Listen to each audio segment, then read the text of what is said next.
Let's just wait for a few more minutes until others join and then we can get started. Maybe if you can confirm in the chat if I'm audible once.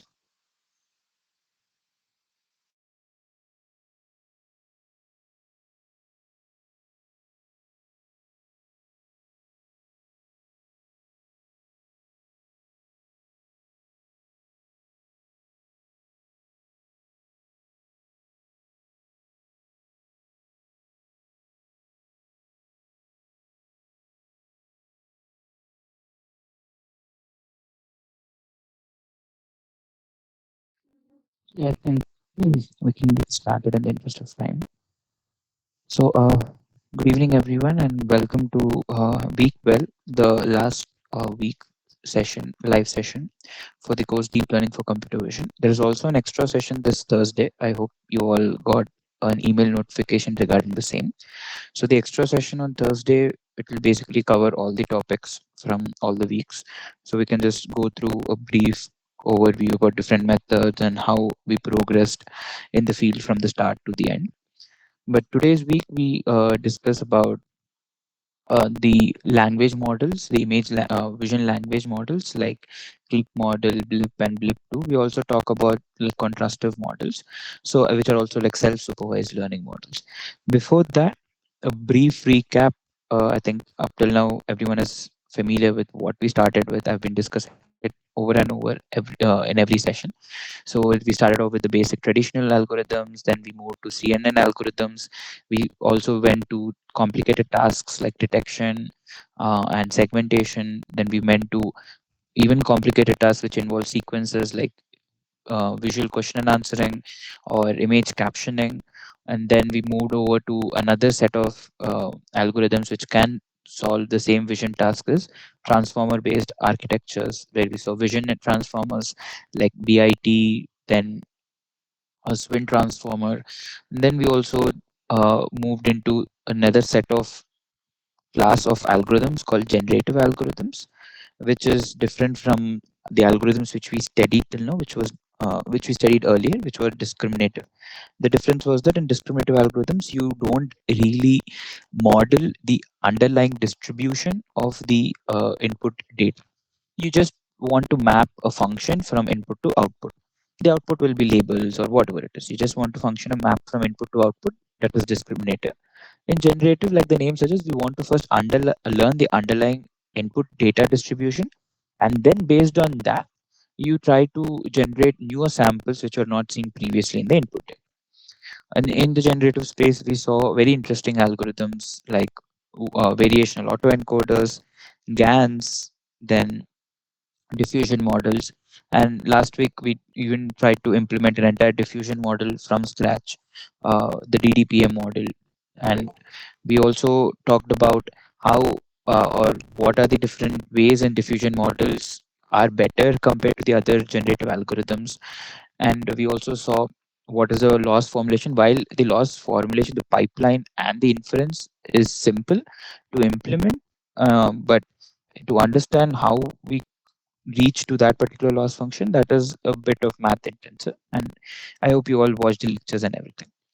So in today's class, we move to another set of algorithms called self-supervised algorithms, which typically consist of how do we learn features. So for example, what we did till now was indiscriminative, let's say.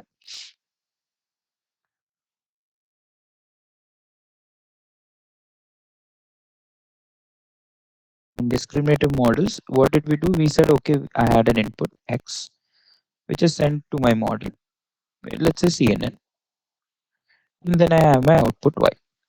So the CNN which is being learned over here, this CNN is very specific to this particular task, specific to this particular input output. Input output as in the task only. So what do I mean by specific? Now the question comes: this CNN, obviously it has weights and everything. Can I use this CNN for a completely different task? So the question is, can we use this CNN for a different task.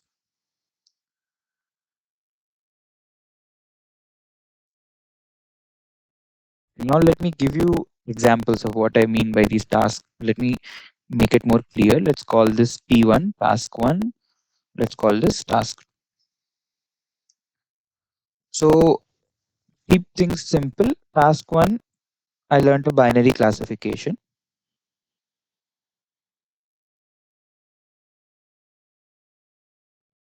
Let's, yeah, binary classification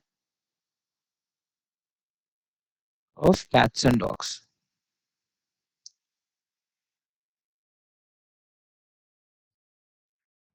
Now, this other task is T2.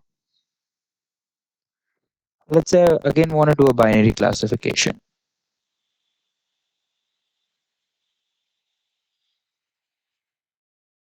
Now I want to do it between different animals. Let's say horses and zebras. So while the fundamental task over here is still classification, it is the classes are different. So the CNN, which was used in T1, it is learning how do I extract the features from the input specific to either a cat or a dog. That is what T1 does. T1 CNN, let's call the CNN1. This, this is CNN1. So CNN1 will only learn features specific to these two classes. You pick features either to classify it as a dog or a cat. Now, if I take the C1 and I try to see how will it perform on the task T2, it might not really perform well. Sure, some initial layers of identifying limbs and all might be similar, but overall, it is not meant to do these horses and zebra tasks. Now, the question comes, can we have a CNN model which in general can extract features well for whatever task it is? So I'm not concerned about learning a CNN for a particular task. I'm The goal is to learn a CNN model which can learn generic features. And then once this generic features are learned, then I can use that for whatever task I want by fine tuning it. So that is the goal of these self-supervised algorithms. So I hope the goal is clear. If there it isn't, please let me know if you want me to explain it again. So, what is the objective that I'm trying to solve here? It's not to learn a CNN for a particular task, not a particular input output, but to learn a CNN which can learn generic features given the input data. Now, once I learn that generic CNN, I can always fine tune the generic CNN for whatever task I have, whether it's cats and dogs, horses and zebras, or whatever it is. Now, that is where we come to these self-supervised learning methods. And there's also these pre-training models. So, maybe an interesting fact for you people would be all these LLMs, right? LLMs or even diffusions for that reasons, and even bigger models, whatever we see today, these are all we, we have these two stages called pre-training stage and fine-tuning stage. So pre-training is what we do with self-supervised learning. Why? What does pre-training mean? So let me write it down. So there are typically two stages we always talk about: pre-training and fine-tuning. Pre-training is the stage where you try to learn as much general features as possible for that particular domain. Doesn't have to be a task, it can be domain. Now, what I mean by that, let's talk about LLMs, ChatGPT, right? They have been pre-trained on tons and tons of internet data. Just a minute, sorry.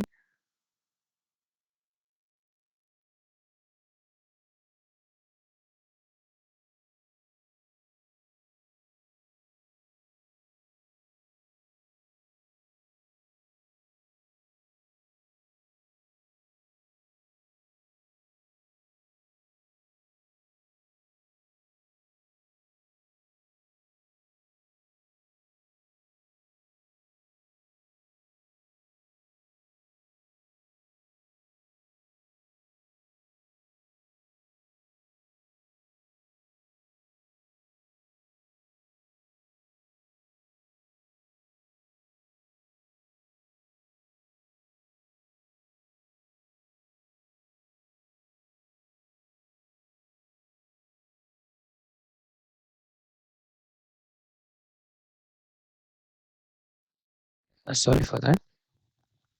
So yeah, I was saying that in the pre-training, when you come to LLMs, the goal is it's trained on a lot of information available on the internet, and what it is trying to learn in the pre-training phase, what is the what is the way in which languages are formed, which we call the language modeling. Like, what do I mean by that? If I'm saying the apple is on, now what is most likely that will come after that? It could be apple is on the table, apple is on the chair. So these are all possible or highly probable words that can follow after these particular sequence of words. Others will have lower and lower probability. Now, how do we, here we're not solving for a particular task. Here we're just learning in general how languages are formed. Similarly for diffusion, if you want to learn a diffusion for generating any general image, it doesn't have to be specific to particular niche domain, it could be any general. Again, diffusions go through this huge pre-training phase, then you can fine tune to generate your particular task specific classes. So that is the goal of these self-supervised algorithms or pre-training phases, which is used in today's generative space. So I hope this is clear. If there is any doubt, please let me know. So as usual, I think everyone knows the pattern. We have few questions for the first half of the session. Then we will go into solving we'll go into looking at the code for the second half of the session. So the first question is based on the contrastive learning, which is one of the popular representation learning algorithm for self-supervised learning. And there are four options regarding contrastive learning. Identify which of these options are not true. Okay, so identify the false statements. So read every statement clearly, and then we can discuss. I'll pause for 1 minute, and you can discuss after that.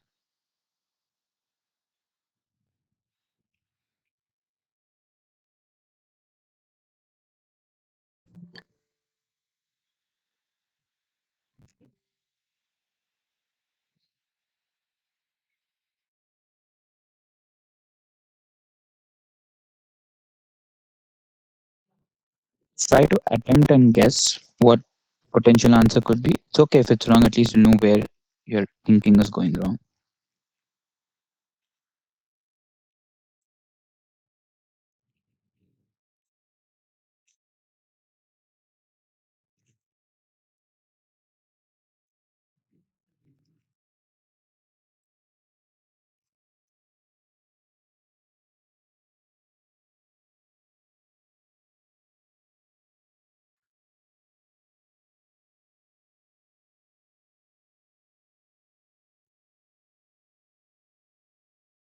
Maybe let's discuss the answers.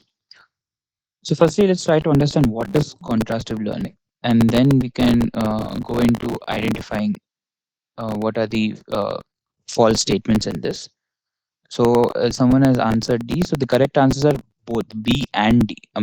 Correct instance, both of the B and D statements are false. A and C are true statements. So let's go one statement. First, understand contrastive learning. So in contrastive learning, what the idea is, let's say I have a input sample x1. Now let's call it like, okay, it belongs to class cat. Now typically when you collect data set, you have a lot of samples of cat and you have a lot of samples of other classes. Okay, so all the samples which belong to the same class cat, they're all called as positive pairs. So x1, like let's say I have x1 to x10 as cats and x10 to x20 as dogs.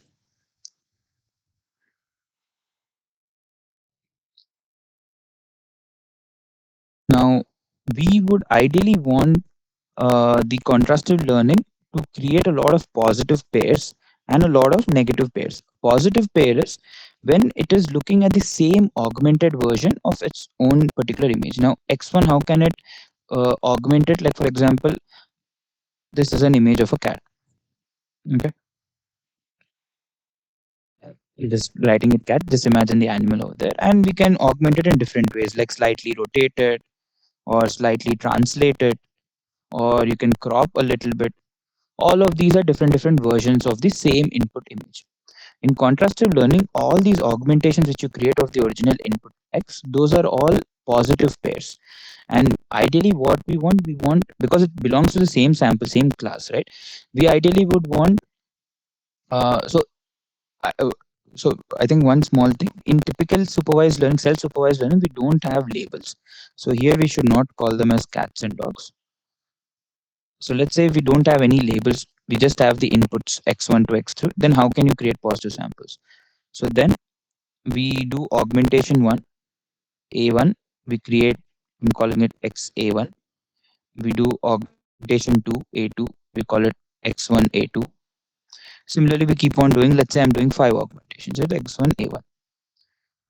Now, what are the positive pairs? Positive pairs is x1 comma x1 a1, so on up to x1 comma x1 a5. So we have like 5 different positive pairs. Remaining every sample that you take with x1 will be a negative pair. Now the idea in contrastive learning is bring all the positive samples close to each other and push all the negative samples far away from each other. Why are we doing this? Now let's imagine the embedding space, right? So if we, let's imagine it over here. If I have the embedding space like this, and let's say I have x1 over here. Now I'm augmenting x1, right? All of the augmentations will make it in blue. They'll be somewhere close only over here. Okay. And all the other samples might be everyone else. Like this will be x2, x3, so on. We'll have all the other samples. Now in this embedding space, when we are pushing all the positive pairs closer to each other, it means we are making all of these blue points, which are the positive pairs, come closer with the actual point. So this will now learn a very good representation of this particular sample, which are very similar in each other. Like let's say if they were supposedly cats, we are learning a very good representation of how cats will look like from different variations, which were not even there in the training data. And it is pushing away all the other samples. So there is a lot of gap between each variant of input data. Like for example, some clusters form like cat clusters, some clusters form different clusters. So we are trying to push all similar things with each other and pushing away all the dissimilar things. So there's a clear discrimination happening. And why do we need discrimination? So that the boundaries or the features which are learned are more distinguishable. So that is why we want dissimilar features to be far away, similar features to be close. Now, this is the principle behind contrastive learning. And let's look at the statements one after the other. First says contrastive learning aims to maximize agreement between differently augmented views of the same data while minimizing agreement between views of different samples. Exactly what the motivation which we just discussed. So this is a true statement, but we want to identify false statements. Okay. So this is not correct. Second is, in contrastive learning, negative pairs are typically formed by using artificially generated noise samples rather than real data points. This is false. I just said negative pairs is any pair which is not the augmented version of itself. So you're not creating any generated noise samples or anything. So it's a false statement. So it is correct for this particular question. Option C says one challenge in contrastive learning is the requirement of large batch sizes or memory banks to ensure sufficient number of negative samples, without which the learned representation might collapse. This is true because if you don't have equal pairs of positive and negative, it is very likely that the model will not learn properly. It will see an imbalance between what are positive pairs, what are negative pairs, and the representations will be wrong. So this statement is true, and since it's a true statement, we don't want it. Finally, it says contrastive learning requires labeled data to generate positive and negative pairs, as the labels help differentiate between classes and ensure proper supervision during training. This is a false statement. Like I just said, initially I took cats and dogs, but that is, I said, not needed for self-supervision, self-supervised learning. You don't need labels at all. Without labels, also you can do the same positive negative pairs which you just did. So this is a false statement. So it's correct. But that being said, there is another version of contrastive learning called supervised contrastive learning, where we take the labels and do the same positive, negative, push and pull concept. But in typical SSL, the supervised, self-supervised learning, we don't do take the labels. We do without the labels. I hope these points are clear. Any doubts in this?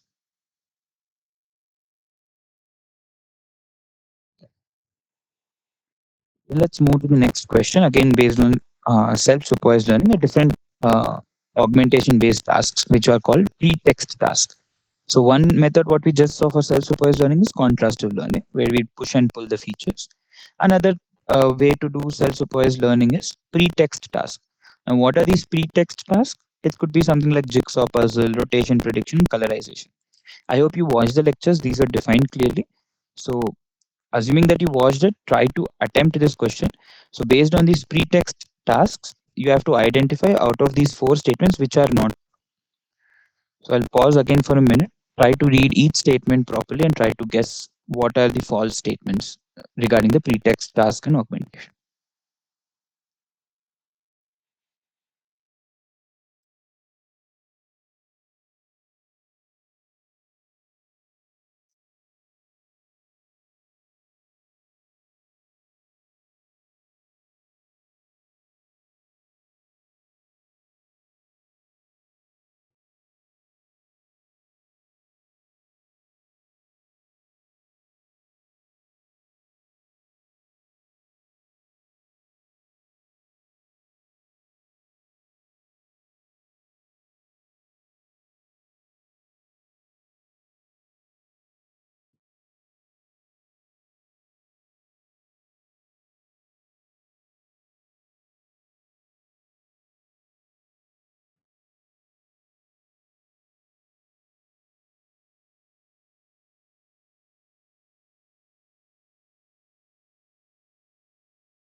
Okay.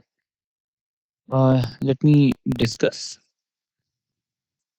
So first, let's look at the tasks itself. We have two tasks over here on which the questions are based. One is a jigsaw puzzle, and another is a rotation prediction. What is jigsaw puzzle task? Jigsaw. So what it says is very simple. I'm assuming you all must have played. You all must have tried in your childhood or even now you to solve the puzzles, right? Like what does a puzzle do? You typically assume a puzzle typically is like a rectangle or a square. You have a lot of pieces. Like typically, you have these shapes, something like this.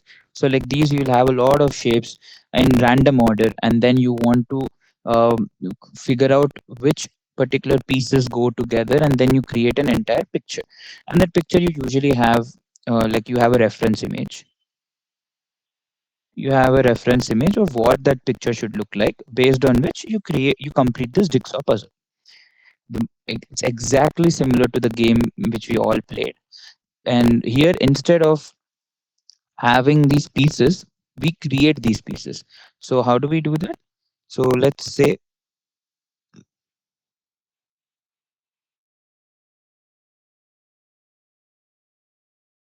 we have an image. Okay, and then we create patches. The most simplest patches, rectangular patches. Let's say I created 9 patches of these, and then in these 9 patches, I each of the patch will have an ordering. Like this, we can give order one, order two, order three, so on up to 9. Now the input will be a sequence of patches. Let's say this is my CNN model. The input to the CNN model will be a sequence of patches, and obviously the ordering will be random.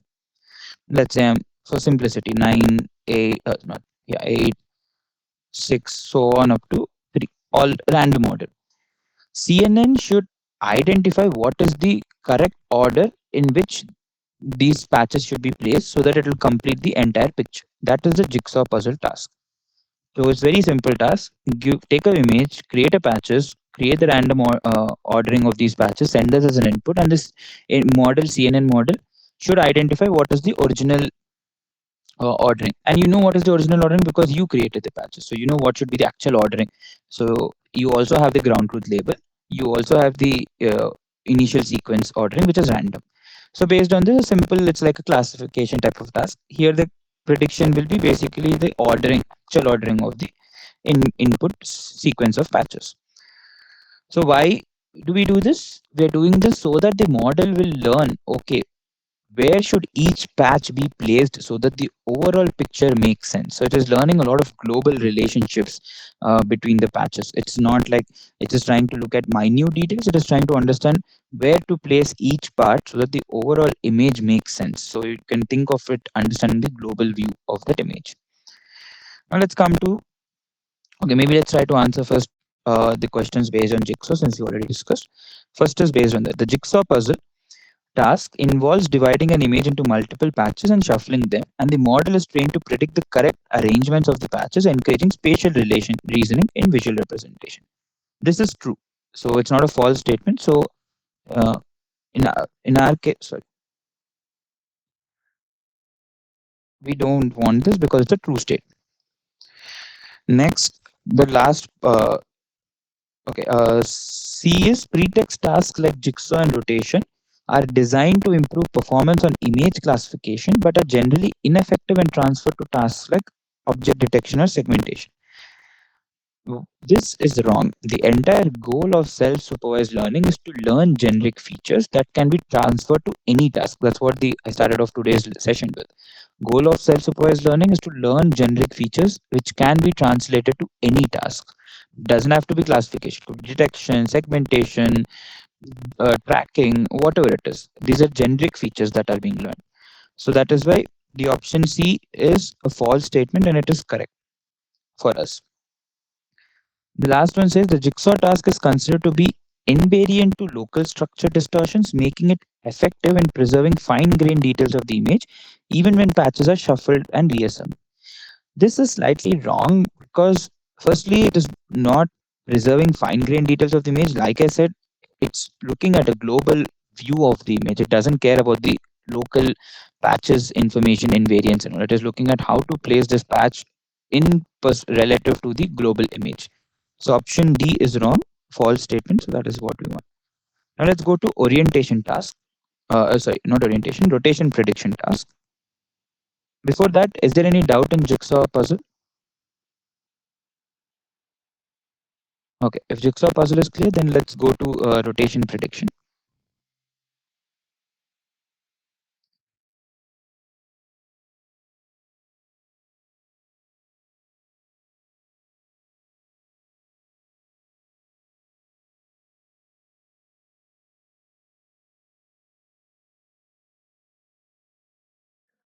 So this is even simpler than jigsaw. You have an input image, whatever it is. You randomly rotate by varying degrees. Like you can rotate it by 90 degrees, 180 degrees, 270 degrees, 360 degrees. So we are basically taking an input. It's like augmentation. You create different versions of the input. I'm calling it X1. Now let me make it a better version. X1, X2, X3, X4. Now each of these will go to a CNN. I mean, it's the same CNN, but one at a time it goes to a CNN.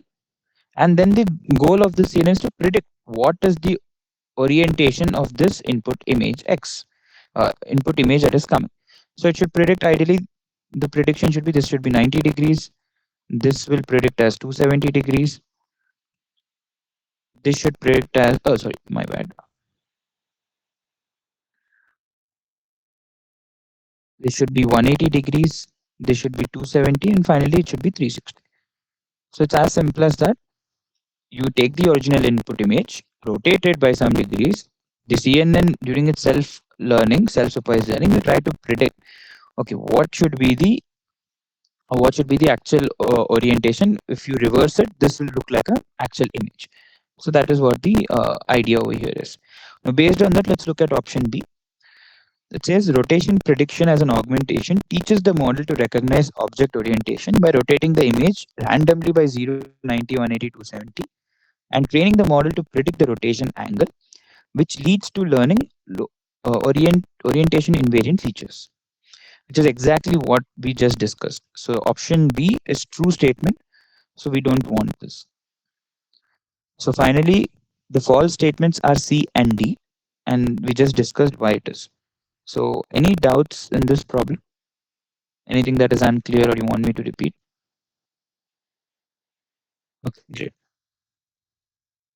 Then let's move to another model called SimCLR model. This is using contrastive learning. Uh, uh, yeah, it is using basically contrastive learning laws.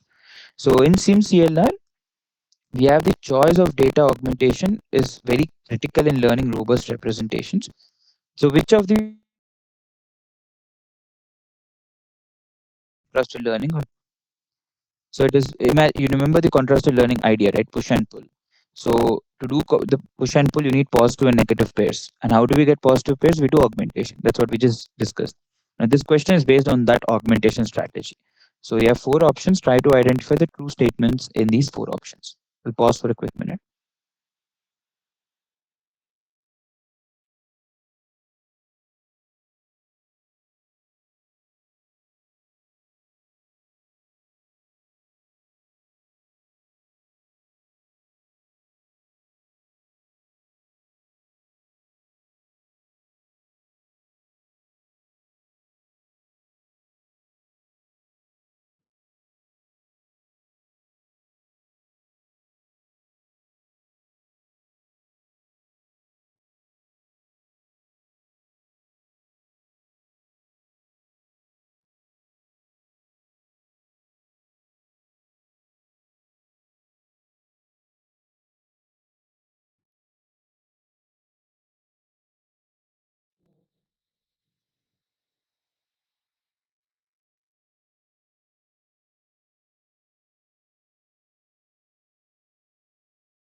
Let me discuss. So the idea remains the same, what we just saw for contrastive learning, that we want to create positive pairs, which is nothing but the augmentation. Let me go back to that. Yeah, we took an input image X, we created augmented pairs of each, augmented versions of each of that input image, and positive pairs is nothing but that augmented image with the original image, and everything else with paired with that original image is a negative pair. And we want to in push all the positive pairs together, and we want to pull all the positive pairs together and push all the negative pairs away from each other. That is the push pull concept. Now the first question is, SimCLR primarily uses augmentation such as random cropping, horizontal flipping, color distortion to create diverse views which help in learning invariant features. Is this true?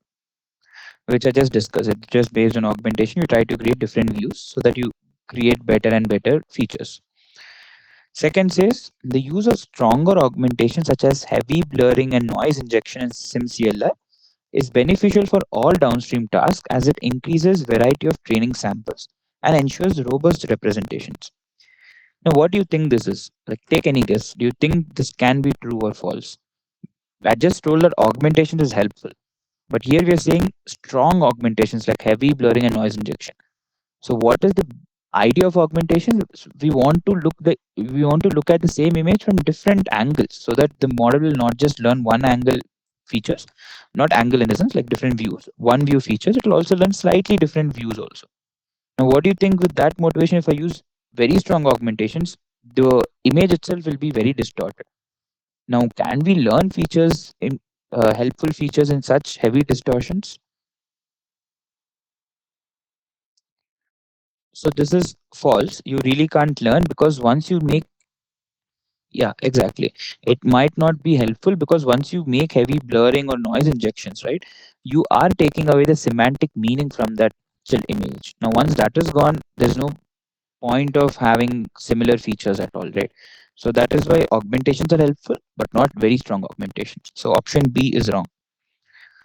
Option C says combination of augmentations and SimCLR is designed to ensure that views maintain enough semantic content to be considered positive pairs while still being sufficiently different to avoid trivial solutions. Now, this is exactly what I just talked about. Have augmentations which where the semantic content is still preserved, but it's not so simple that you can easily you don't find the difference between the two augmented versions. So option C is true. Option D says SimCLR uses augmentation like random cropping or color jittering to artificially inflate the size of the dataset, making it possible to train with fewer samples while maintaining similar performance at larger datas. Any guesses? So this makes sense. Why did we do augmentation till now in all the PyTorch augmentations which we saw, right? Computer vision augmentation. We always do so that we want to increase the data set. Do you think SimCLR uses augmentation for that reason? To increase the size of the data set or for any other reason? Any guesses?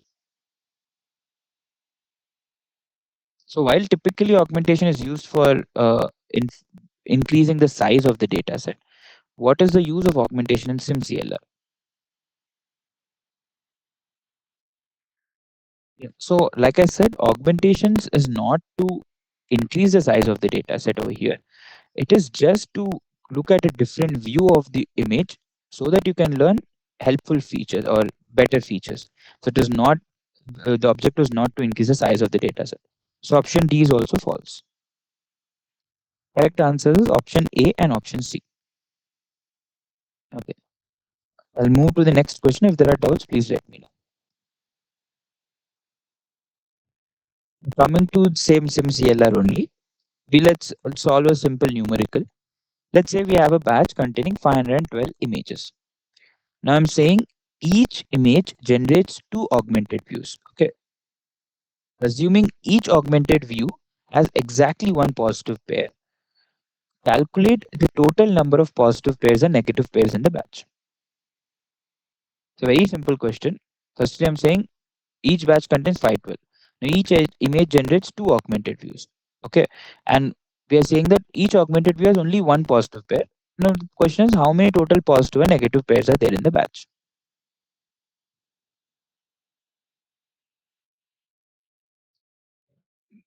Try to do step by step. First, if you're creating augmented views, two augmented views, what will be the overall size of the batch if you're creating two augmented views?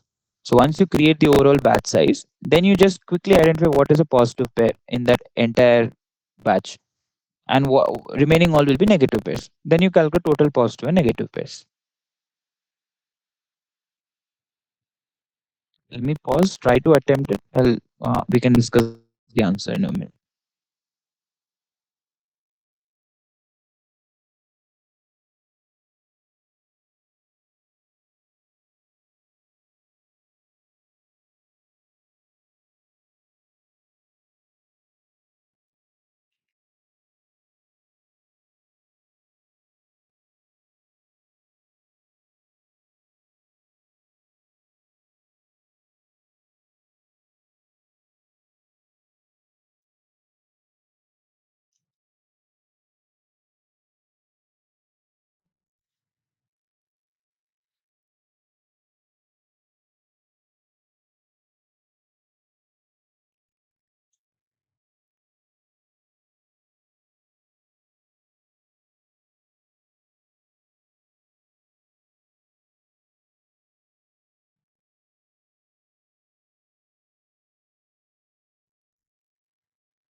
Let me discuss the answer. Each image generates two augmented views. Okay. So what should be the total number of views by that logic? 2n. N is 512. 2 into n is 1024. Now for positive pairs, let's calculate that. Each image has exactly one positive pair between its two augmented views. So total, how many pairs are possible? If there are 102 images and each augmented has one positive, total 512 positive pairs. One image will have only one corresponding. So total 512 positive pairs. That's 102 by 2. Negative is everything else is negative. Okay. So each augmented view will have will consider all the other views as negative except for its corresponding positive pair. So in the total batch of images, remove -2 and remaining all are negative pairs for that particular image. So there are how many negative pairs? 1022 into 1024. So total 1024 into 1022 negative image pairs are there and 512 positive pairs are there. So you can quickly see how if you don't have good augmentations, the number of negative positive augmentation, the number of negative pairs will become huge. Now because of that, we have to again balance between positive and negative pairs so that the learning happens properly. So I hope this was clear.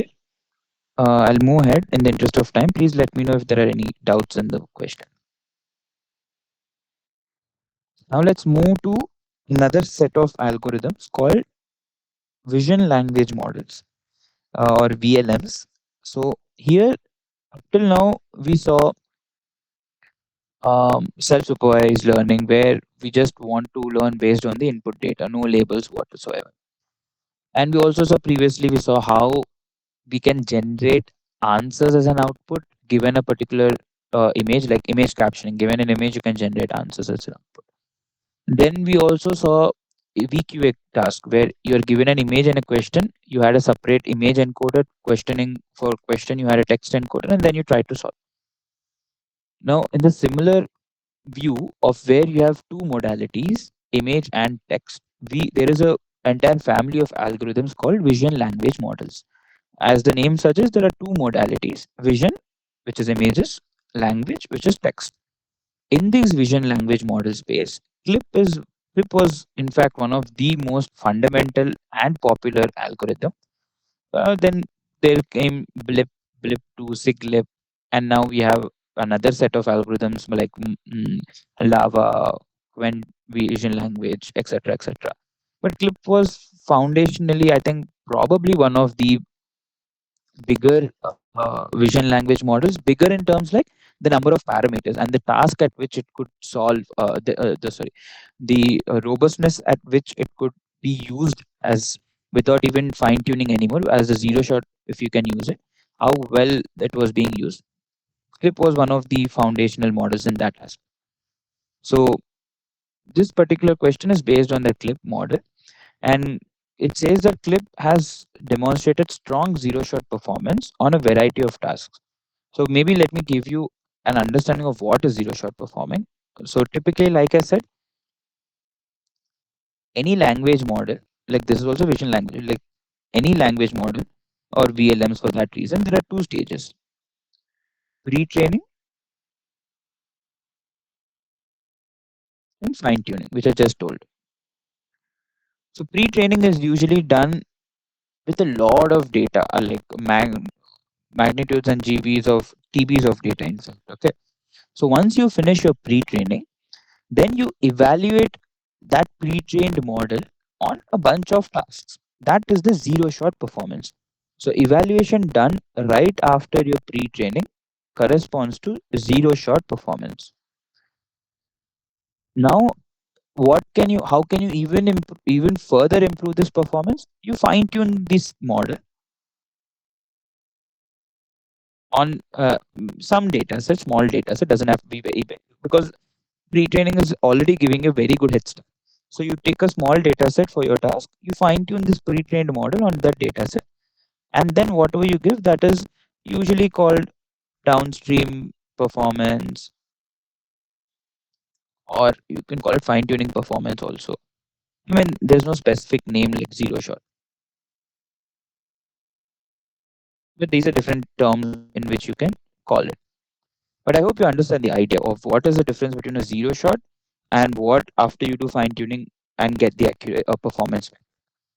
So the reason why Clip became popular is because its zero shot capacity was very good. Okay, that is why. So they were vision language models previously also. They were probably big models, not very big, but decently big models. But none of them had the zero shot capability like Clip. Clip was very fundamental in that reason and used a very simple logic. Same contrastive learning which we saw, right? That's why the name is also contrastive language image pre-training. A very similar contrastive learning idea which we just saw. Based on that, it was able to have very solid zero shot performance. Okay. Now, question is, which of the following statements about Clip architectures, training strategy, and generalization abilities are true? So, I haven't really explained the Clip. I hope you saw the lectures. Based on that, try to answer which of them are true, and then I'll explain in detail what the architecture looks like.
Okay. Let's discuss the answers. So the correct answer is B and C. So one of your options is correct. Let's discuss properly. Let's look at the architecture first. So this is the clip architecture, uh, which is which is, like I said, one of the popular foundational vision language models. So the input is two modalities. One is the text, and the image is the corresponding to text. So what is there in this particular image? A simple Dutch windmill beside a calm canal under a clear sky. The image is pretty much exactly the same as what is being described. Now the text goes to the text encoder and image goes to image encoder. Now what are these encoders? Typically we have for images you can use ResNet, you can use VITs and whatever. For text encoder again you can use transformers, you can use it's mostly transformers. No one uses RNNs. It's mostly transformers itself. In transformers also you can use different variants of transformers. So output of both of these encoders we call it T1 I1. Let's call it features, image features, text features.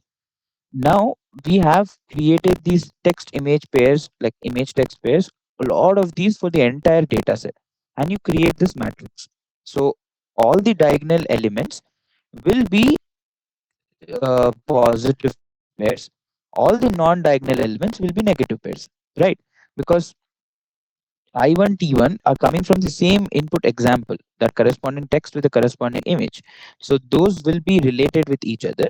Every other combination of T2 with I1, T3 with I1 will be different, because very unlikely that they will be falling under the same description of that particular image. So that is the idea, that all the diagonal elements will be positive pairs, all the non-diagonal elements will be negative pairs. And the same idea, we want to maximize or we want to bring all the positive pairs closer with each other while pushing away the negative pairs. How do we do this? We do it with a slightly a smart way of using cross entropy loss. So you first create labels, ground truth labels, and the ground truth labels is nothing but a diagonal matrix where 1 is assigned to all the diagonal elements, 0 is assigned to everything else. And now you do two cross entropy laws. One is row wise. So T1, I1, this row wise you do cross entropy laws. Here in the row wise, if you do, the first element will be um, the ground truth label 1, remaining all will be 0. So ground truth will be pushing this particular logic to a higher value. That's what we want, right? The similarity should be high. So we push this value to higher value. Similarly, we do for column wise also. And in column wise, same logic, we again push this T1 I1 to have a higher value compared to all the other negative pairs. So in this way, we do row wise and column wise cross entropy loss, and then we average both of them. And this I1 T1, you can think of it like a simple dot product, cosine similarity, whatever you want to call it. And you of course do some normalization on top of it. But for simplicity, we think about it just like cosine similarity, and you calculate the softmax cross entropy loss of these cosine similarity. So I hope this is clear. Any doubts in the architecture, the loss, or the idea of what it is trying to do? We'll also implement a code for the same. So please let me know if you have any doubts. Now let's go back to the options which we had. The first option says Clip's contrastive loss objective uses the dot product of the image and text embeddings to compute similarities, which are then normalized by softmax function to align positive image text pairs. Most of the statement is correct. It's a very tricky statement. Only thing is it's not softmax directly. It's a temperature controlled softmax. It's a temperature variant of softmax function. It's not a softmax function directly. So that is why this option A is false. Option B says Clip uses two separate encoders, one for image, one for text, allowing both modalities to be projected into the same latent space, where cosine similarity is used to match corresponding pairs during contrastive training, which is exactly true. Like I said, we want to calculate the similarity between text and image and features which are both coming from separate encoders, and we want to increase positive pairs similarity. So option B is true. Option C says one of the main reasons Clip performs well on zero shot is due to its training on a wide variety of image text pairs from driver sources, enabling the model to learn general representations that are transferable across tasks without fine tuning. Exactly true. Clips, one other, apart from the simplistic contrast to learning loss function. Another reason why it performed so well was it was trained on a huge data set coming from diverse sources. So option C is true. Option D says clip zero shot capability are primarily related to object classification tasks, and it performs on more and its performance on more complex tasks like image captioning and visual question answering requires additional fine tuning, which is not really true. You can convert clips capabilities also to other image captioning tasks, image captioning and VQA. So the correct answer is B and C. A and D are false statements. Okay. So let me move to the last question for the MCQ part. So this is based on uh, more recent, I would say, variants of Clip, which is called Blip and Blip 2. The Blip is the first version of this family of models, then came Blip 2. And both of them again are vision language models that combine vision and language modalities in different ways. Now, which of the following statements are true about Blip and Blip 2 models? So let me pause again for a quick minute. Try to read each option and guess which you think is correct or wrong. I hope again you've watched the lectures because all of these were explained in the lectures.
Okay, some guesses. The correct answers are A, B, and D. B is true. The other options are also true. A, B, and D. Let's look at the architectures once and then we can go and try to solve the problem itself. So Blip model is on the top and the second version of Blip 2 is on the bottom. So first Blip model, what it does, very similar idea over here also. It tries to correlate or find the similarity between text and image modalities. How does it do? It takes the image encoder, which is like a VIT. VIT has a patchify creation. I hope you all are familiar till now. So you get the output from the VIT encoder. That is the image features. Similarly, text has its encoder. As far as I remember, I think this is a BERT encoder. You get the output of text features also. And now there is ITC loss, which is nothing but try to find the similarity between image and text features. Okay, nothing else. You just try to find a similarity between image and text features. That is the ITC part. Then you send this image to the text decoder. So not text decoder, this is called image grounded text encoder. So here this image features are being sent to this cross attention where the model will look at the text and then try to encode the text based on the image as a condition. So this image will be like a conditioning that is being done on top of this text that has been sent as an input. Now that is where the ITM loss comes in. And once after you do this, you then go to the image grounded text decoder. You again send this image, and then now you try to decode or like get an answer for this particular question or whatever it is that you're trying to get as an output. And this output loss will be language modeling loss. So typically, language modeling loss is like your simple cross entropy loss also, which LLMs also use. So in this way, you have three different paths. One is your four different paths actually: image encoder, text encoder. The ITC tries to find similarity between these two features. Then you have image grounded text encoder, where you encode your text taking image as a condition or conditioning on top of an image. Then you have image grounded text decoder, where you want to predict an output. Again, the images will be conditioned when you're predicting the output also. So these are the four different components in Blip. Now coming to Blip 2, they did it much smarter way for two reasons, because they realized that having the separate encoder, decoder, like BERT based encoder decoders While it worked, it might be very computationally heavy, not really needed, and all. And then they realized LLMs, which are just decoder based models, were very good at understanding the language and predicting languages. So why not take advantage of frozen encoders like images and frozen LLMs and maybe have a bridge between these two? That is exactly what Blip2 does. It takes a frozen image encoder, takes a frozen LLM, and it tries to create a bridge that is a Q former.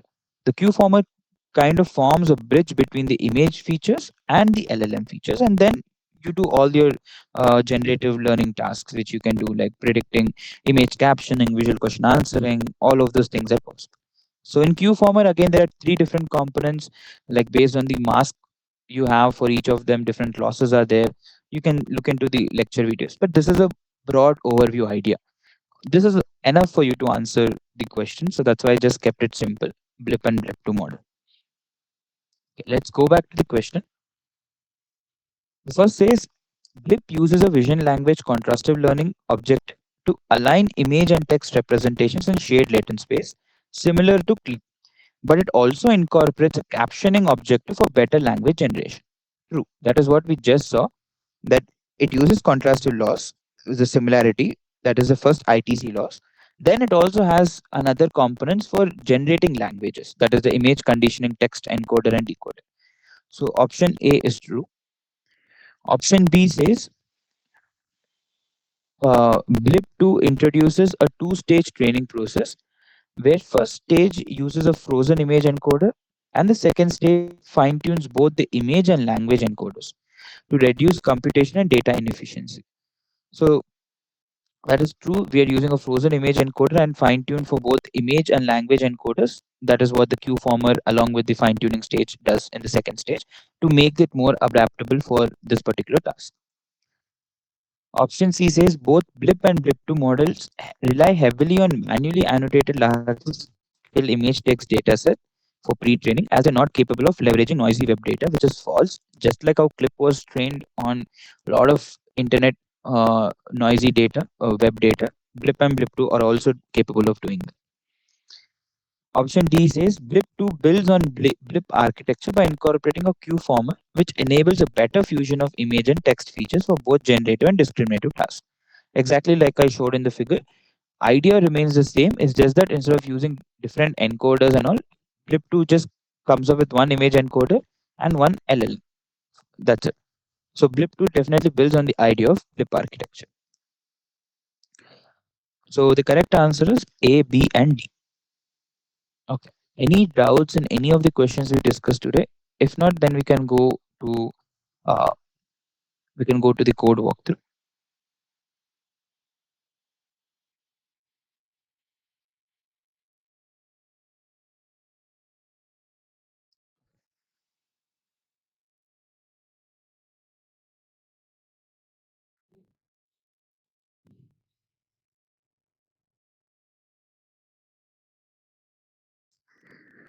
So in this particular collab code walkthrough, we will stick with clip model. Of course, we can't train clip from scratch because, like I said, it's trained on a lot of pre-training data. But I think we'll try to see how you can leverage, how you can convert these images into their features, text into their features, how you can calculate similarity and all those, and how you can do zero shot evaluation too. So more than I think training, we'll try to stick with how you can leverage clip off the shelf for your particular use cases. Okay. So as always, you have to install certain libraries, and these I think Collab didn't have them, so we tried to install these particular libraries, and we're also cloning the GIP official Clip repository. So Clip is from OpenAI, the same company that created ChatGPT. Everyone must be aware. So yeah, we also install all the relevant libraries that are present in GitHub of Clip. So we import all the necessary libraries, PyTorch, NumPy. This packaging you can ignore for now. And we identify what is the version of PyTorch we have. Now to load, since we already cloned everything from official GitHub of Clip, all we have to just do is import Clip, and you can just do clip.available models and it'll show what are all the models that are available. So these are all different variants. Like you can use ResNet 50, ResNet 101, or different versions of ResNet. These are all different variants of the vision language, vision and image encoder which we have. You can use VITs also. VIT also has a lot of different things. VIT big, then VIT large, and all of these different variants of VIT. So in this particular example, we use VIT B32. So we just load whatever model you want. You can just load it. Of course, based on the different encoders, your performance also will depend on that. So make sure, depending on the compute resources you have and everything, you make the correct choice of picking the model. So clip.load will output two things: the model and the preprocessor. So what is a preprocessor? We will see soon. But what do we get from the model? First, we have to send the model to the GPU and set it into eval state. Again, why GPU? Because as usual, everything should be done on GPU for faster processing. Eval state because we are not training anything, we are inferencing, so we keep it in eval state. So if you want to know what is the input resolution, you can just do model.visual.input resolution. So here the input resolution is 224 cross 224. Context length. The context length is the size of the input that can text input that can go. That is the context length. And here the context length is 77 tokens. Vocab size is what are the unique number of tokens or words. You can think of tokens to be words. What are the unique number of words that is present in Clips dictionary? There are around 49,000 unique words that are possible, tokens that are possible. Okay. Now let's look at the pre-processing part. This is a typical pre-processing, very simple. You resize to 224, you center crop, you convert to tensor, you normalize. Nothing fancy, very simple. Which in fact we did the same type of pre-processing so many times when we implemented our PyTorch CNNs itself, right? Similarly, they also have very simple pre-processing. Text also pre-processing, it basically convert into tokens, and by default it always outputs 77 tokens, because like I said, that is a bigger context length. That is a max context length. So even if your input is small, it will pad everything to zero, so that all the all of them will have same size. So here hello world is just how many, one two three five tokens, nothing more. So like I said, tokens are not really words, because if you go by words, you can just say hello and world is two words, probably exclamation three words. But tokens are slightly different than words. You can always look into it. They're like subwords and different types of tokenization strategies there. But for simplicity, you can think of tokens to be like words. So you have like five tokens representing hello world exclamation, and remaining all context will be zero. You're padding it with zero because there's no other input that you're giving as text. Okay, now let's take eight different examples. Like we take pair examples, like eight images along with the textual descriptions, and we try to find out what are the similarity between the corresponding features. Now, what are the descriptions? Simple descriptions. Astronaut, a portrait of an astronaut with an American flag. Then another sentence, text like a person looking at camera, cup of coffee on a saucer. Now let's look at the images. So these are the images for corresponding text. Person, a portrait of an astronaut. Astronaut is just a like a placeholder or like a tag you can say we gave, but the actual text is this: a portrait of an astronaut with an American flag, a person looking at the camera, cup of coffee on a saucer. Now let's build the features. So you take the images, you stack all of them together, you convert them into a tensor. That will be the image input. Same thing for tokens. You tokenize them. You tokenize with certain initial prompts. This is, and then you give the description like what this is: a portrait of an astronaut. This is a person. This is a cup of coffee. To make it more clear as a sentence, because typically when you look the way humans talk, right? We have a structure in the sentence which you have like, okay, this is a preposition, this is a different way of like subject, object, all of those parts of speech tagging, and which we have in English sentences. So to maintain that order, we want to append this is words to the description. Now to get the features, all you have to do is just do model.encode image and give that image as an input. Similarly, model.encode text, give the text as an input, and you get image features and text features. As simple as that, nothing else we do. Now, how do we calculate cosine similarity? We are all aware it's nothing but the dot product or matrix multiplication between vector multiplication or dot product between the two features. In this case, it will be matrix. It's not directly vectors. So we have text features. At the rate is that dot product into the transpose of the image features. That's how you calculate the similarity. And once you get the similarity, you can just visualize it.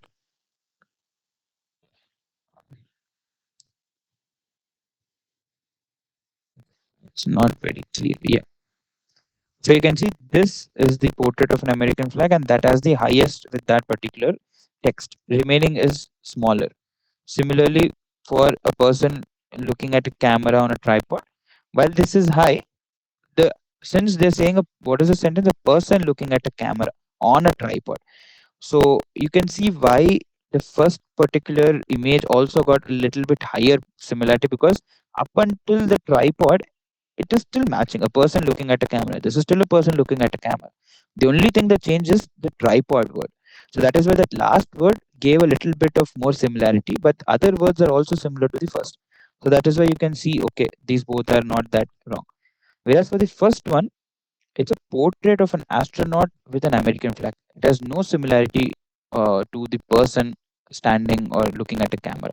So I hope you're understanding what the differences in the text can correlate it to what the image is having as a content.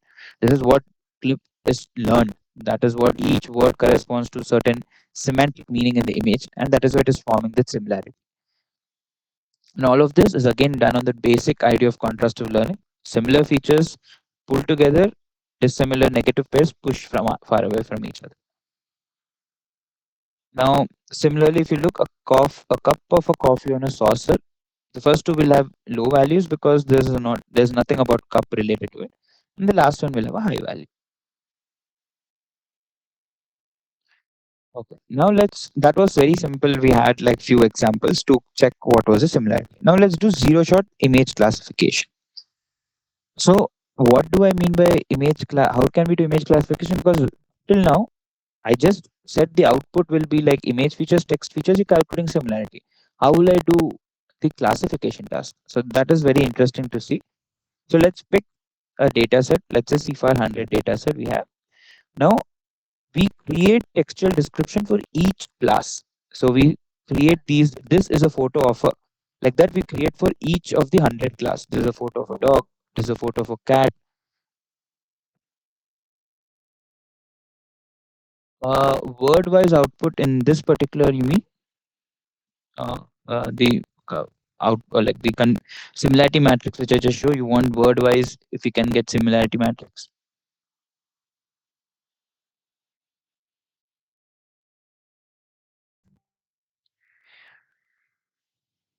So words is it all depends, right? Like for example, certain words might make sense, astronaut, portrait, American, but certain words like with and the might not make sense. So you can always have the word American. Forget about the entire sentence, just the word American. This is a photo of an American. That's it. And it will still give you a higher probability for this. So you can just have words also and check, but again, that word should mean something. It can't be generic like with and the because then all of them will have equal similarity. It doesn't make much sense. So I hope that answered your question.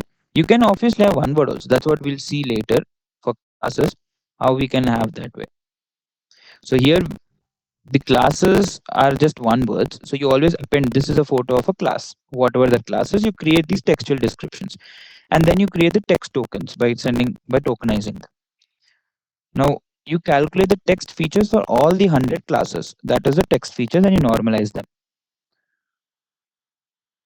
Okay, and then you look at the probability of the image features that correspond to these textual features. So you're looking at the similarity of, say, let's say you have 100 classes, you created 100 textual descriptions, which means you created 100 text tokens.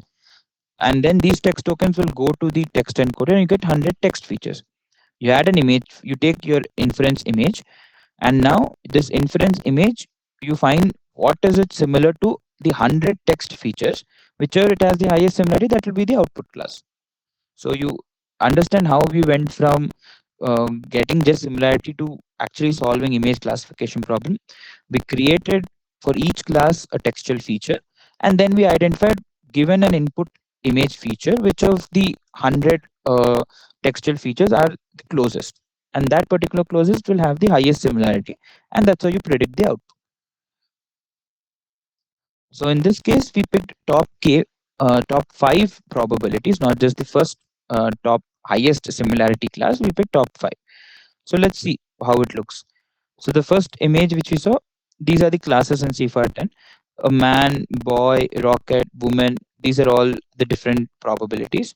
Similarly, here also man, plane, dinosaur. These are the top five predictions or the similarity with which the clip model was trying to classify with the given classes. So each class converted to a text feature, image features we already have. Just find out the correlation between them, and then you can predict what will be the class of that particular input image. Similarly, for the last also, cup has the highest, can, bowl, bottle, lamp. So you can interesting thing what you can observe is for the first image, a lot of things actually make sense. Okay, rocket, while we wouldn't really say okay because rocket is not at focus, but someone can say no, I would want this to be a rocket class. Rocket is also present. Similarly, woman, boy, I think that probably is not the right over here because it's actually a portrait of a woman. So maybe that went slightly wrong over here. But what I want you to point out, what I want you to understand is that the simple word rocket, right? Like you were asking, can it understand word-wise output? The rocket is coming from somewhere there. It looked at the feature of rocket and it was able to associate that to a word rocket. So if you only give rocket as a word, it will probably give. If you only give rocket as an image, it will only probably relate to rocket class, rocket word itself. So that is what I'm trying to say. Here also plain, like maybe I'm assuming it's because of plain ground. I don't know why it's a dinosaur. Probably the way the tripod looks like a dinosaur, I guess. Yeah. And but man is probably the highest in which it said. And here when you look at the coffee cup, like all of these again make sense. Bowl, bottle, probably not. Can also similar looking. So again, these are all the way we interpret it. So zero shot, while it is great, we always fine tune it. And again, this is just clip. Try with Siglep, Blip, Blip 2, all of these other models. And in today's times, we have much advanced models like Quen Vision Language Model, Lava One Vision Model, Intern VL model, a lot of other models I might be missing out right now. But yeah, so it's a good thing to see where we started off, and right now, much advanced models are available to get better and better classification or descriptions of the images. Okay, I think that's all I wanted to discuss in today's session. Any doubts or anything that you want me to discuss again, something that is unclear? Okay. If not, then we can end today's session. Thank you all for joining. Just a reminder, we have an extra session on Thursday, 6:30 to 8:30. So please try to join that. Yeah, please let me know if there's a question.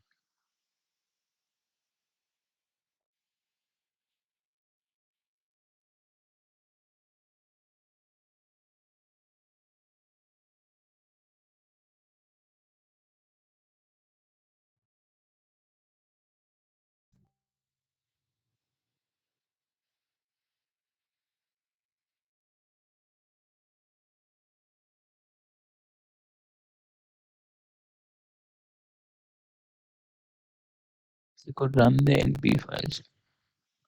You mean the Python notebook files? It's all available on this DL4CV link, GitHub link. So you just maybe I can share the link in the chat itself. All of these notebooks are available over there. So DL4CV is the NPTEL notebook place, like all the weeks which we discussed, all of them. It Some of them are also uploaded in the drive. But yeah, I think I'll upload all of them in the drive too. By probably this week, I'll upload all of them in the drive.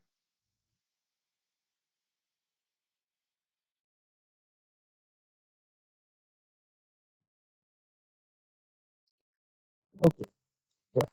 If there are no further questions, I'll stop the recording and thank you all for joining.